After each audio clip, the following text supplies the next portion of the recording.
ગાંધીનગર ચિંતન શિબિર થઈ ત્યાં ધાર્મિક માલવિયાનું સ્વમાનું મીડિયા વાળા ઇન્ટરવ્યુ લેતા હતા ત્યારે લગભગ ઓલા ભાઈએ પૂછ્યું કે ભાઈ ખોડલધામ તમારી હારે ગોંડલના મુદ્દામાં છે કે નહીં, ત્યારે ધાર્મિક ભાઈએ એવું કીધું કે હા ભાઈ ખોડલધામ અમારી હારે છે. એમ નહીં, નરેશ પટેલ અને હસમુખભાઈ લુણાગરિયા ખોડલધામના પ્રવક્તા એવું સ્ટેટમેન્ટ આપી દે કે ગોંડલ મુદ્દે ખોડલધામ પરિવાર અને નરેશભાઈ પટેલ હર હંમેશ સમાજની સાથે છે, અમારી હારે નહીં. હા, મારી આયરે નહીં, નિખિલ ડોંગા આયરે નહીં, કોઈ આયરે નહીં, સમાજ આયરે અમે ખોડલધામ અને નરેશ પટેલ છે, આટલું સ્ટેટમેન્ટ આપી દે ને એટલે આ જીવન બન્યો ખોડલધામનો એક પ્રશ્ન ન બોલે. હે તમારામાં તેવડ અને તમે જો સમાજનું સાચી રીતનું કામ કરવા નીકળ્યા હોય તો તમે આમાં ખુલ્લીને સહકાર આપી દો, એકવાર ખબર પડે.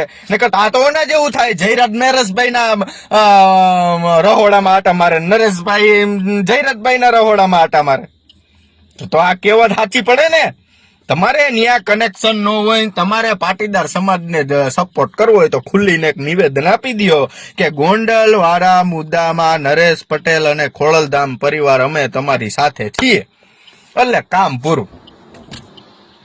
બાકી તમારે ચેરમેન પદે ખાલી કરવાનું, આ ચોર્યું થઈ એનો હિસાબે દેવાનો, આ ધજા વખતે તમે 12,000 રૂપિયાનો ઓલા કઈક હતો છે અમારી પાસે, થોડોક મોબાઈલ હમણાં છૂટી જાય ને મત કે ડીલે જ નથી લાગ્યું, સમજી ગયા.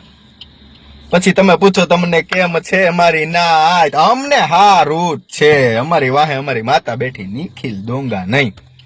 આ યાદ રાખવું. મેં તો નિખિલ ડોંગાને ખાલી આપણે સમાજના આગેવાન તરીકે મૂક્યા તા તો કે નિખિલ ડોંગાને જામીન રદ કરો એ ભાઈ, એ દાદા બીજું રહેવા દો. વાહ તમારી વાહ, આને નાગાઈ કહેવાય. શું કહેવાય? કપડા વગરની નાગાઈ કહેવાય.